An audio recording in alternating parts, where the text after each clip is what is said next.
天哪！皇上已经安歇了。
这下万无一失了。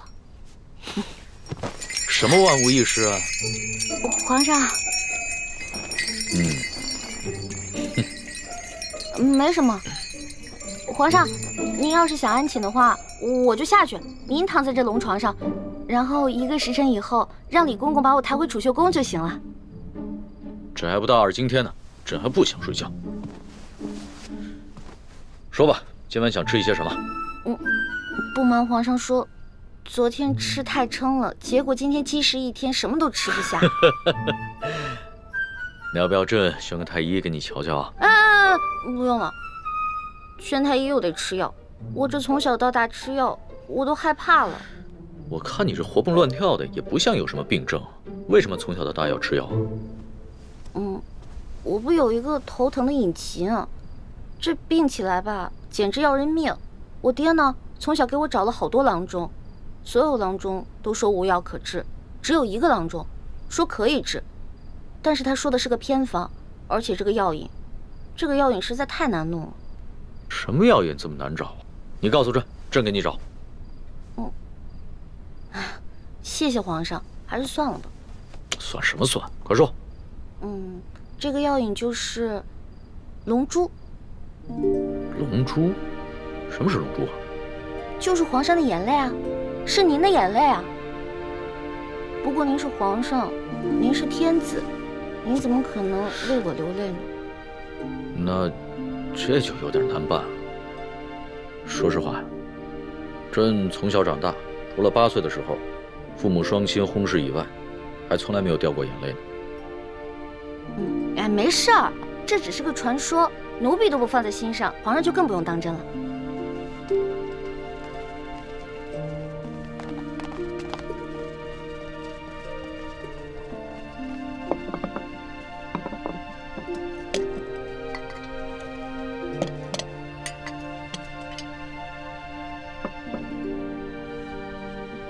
您这是干嘛呀？昨天晚上朕输得一塌糊涂，所以啊，朕今天想挽回个面子，你敢不敢再跟朕赌一把酒啊？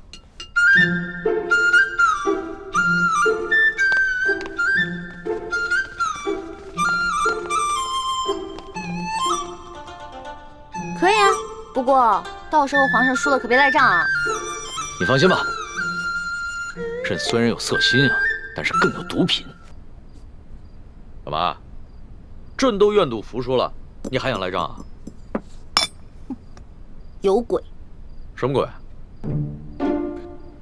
这好奇怪啊！皇上，你今天掷骰子的手法怎么变得高明起来了？昨天掷骰子10把当中，你最多只能赢3把，可是今天却跟我不相上下了。朕今儿个下午找了几个会玩骰子的侍卫学了一下，朕是天子，天资聪颖，学什么东西一学就会。可是你这掷骰子的手法，我怎么看着这么眼熟呢？是不是龙三啊？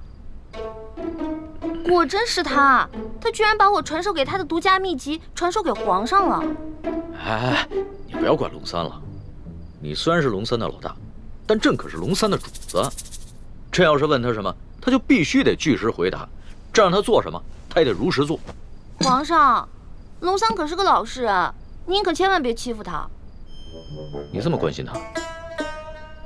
我在我们这一辈当中是年龄最小的，所以呢，好不容易当个老大，而且他这个小弟还特别的崇拜我，我当然得维护他、保护他了。行，朕知道了。看在你的面子上，朕就不欺负他了。不过，你拿什么来感谢朕呢？皇上，您现在特别像我认识的一个姓周的乡绅老头。这姓周的乡绅老头长得跟朕很像吗？长得不像，做事风格像啊。这个乡绅老头之所以能发家呀，就是因为算盘打得精明，瞅准时机吃拿卡要。李欢呐，李欢，你又拐着弯的骂朕。臣女不敢，是皇上昨天说的呀，不会因为一句话就变成砍人头的狂魔，所以臣女才开了个玩笑嘛。哎呀，皇上，臣女出身卑微，是一个野丫头，又缺乏父母的管教，所以什么事儿都不懂，没法伺候您。要不然您现在让李公公来接我，让我回储秀宫吧。哼，朕明白了，你想激怒朕，然后让朕把你送走是吧？朕不上你的当，快点来接着赌。咱们说好了，你要是输了，可就得上朕的龙床。现在不输不赢，来！天哪，再这么赌下去，他的技术越来越娴熟，我的输面就会越来越大，这可是大大的不妙啊！皇上，您想让我赌也可以，不过得答应我一件事儿。你说说看。我一直都不知道天子长什么样，能不能把您的面具给摘下来啊？朕这几天上火长了几个火疖子，不便见人。难道他真的长得很丑，不好意思让我看？皇上，您看咱们也喝了好多酒了，要不然咱们先去您那龙床上躺会儿呗？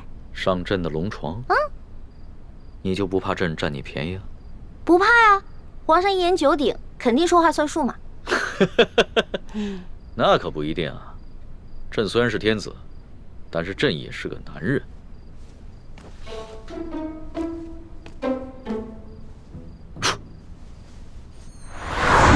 哎，你不是很怕黑吗？有皇上在，奴婢就不怕黑。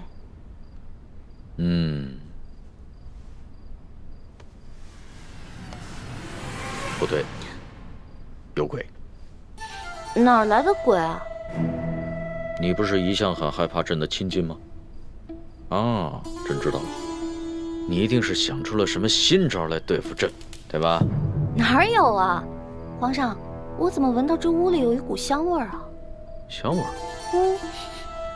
朕的龙床上哪有什么香味儿啊？倒是你身上有一股淡淡的清香。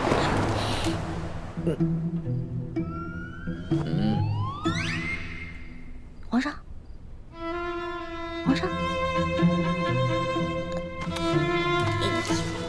咸猪手，不对，咸龙爪。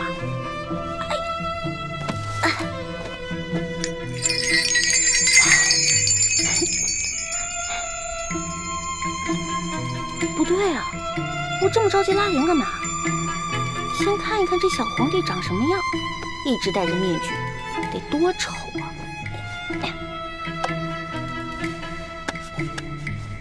哎呀，我的天哪！皇上已经安歇了，小主该回去了。等一下，哦。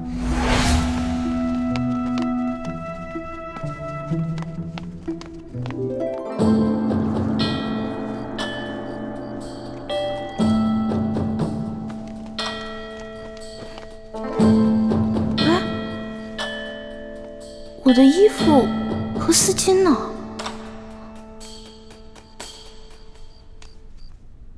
宜欢姑娘，时候不早了，该去皇上的寝宫了。哎，等一下，李公公，我放在这儿的衣服跟丝巾呢？宜欢姑娘，反正也用不着了，我就让宫女们都拿去清洗了。别呀，我还得用那条丝巾呢。李公公，你懂的。易欢姑娘，你在说什么？咱家听不懂啊。不过你在进宫之前，你爹爹应该教导过你啊。进到宫之后呢，要少说话，守规矩，你应该明白。李公公，您不会是把我那条丝巾故意拿走的吧？侍寝的时候啊，什么都不能带，这是宫中的规矩，所有人呐都要遵守。完了完了，这下完了！宣皇上口谕，封秀女易欢姑娘为答应，入住永和。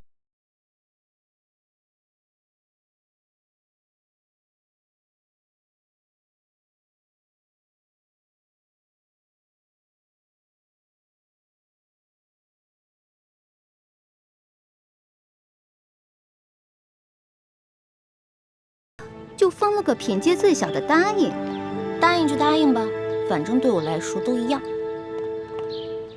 哼，易欢姑娘，您也不必失意。皇上自亲政以来，还从未一连3日召同一人侍寝，这足见皇上对易欢姑娘还是与众不同。虽然只是暂时封了个答应，想必是易欢姑娘有什么地方惹皇上不高兴了。皇上只是稍稍惩戒一下，只要易欢姑娘能够吸取教训，想必皇上还会有恩旨的。谁要讨好那个色狼皇帝了？我才不在乎什么品阶呢。永和宫是雪姐姐的住处，小皇帝阴差阳错的把我安排在了永和宫，比让我当皇后独居中宫都好。易欢姑娘，永和宫的住处已经收拾妥当了，随奴才前去吧。有劳李公公。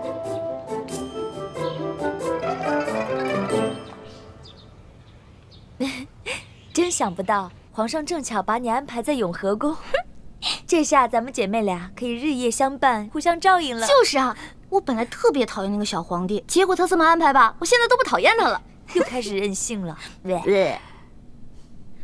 六师傅，反正现在人都出去了，你赶紧做吧，哪有徒弟坐着，师傅站着的道理啊？欢儿，这是在紫禁城里，不是在咱们明珠谷，这里可没有什么师傅徒儿，这里啊。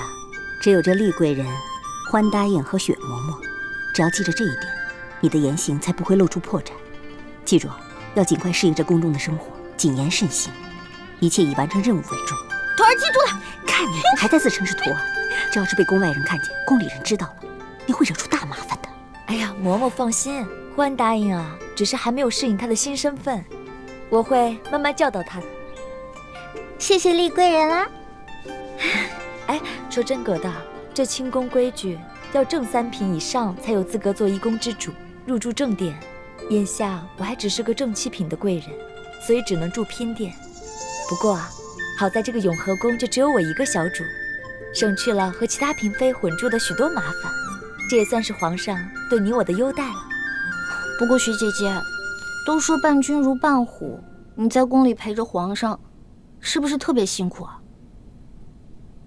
为了光复大明的大业，再辛苦也不值一提。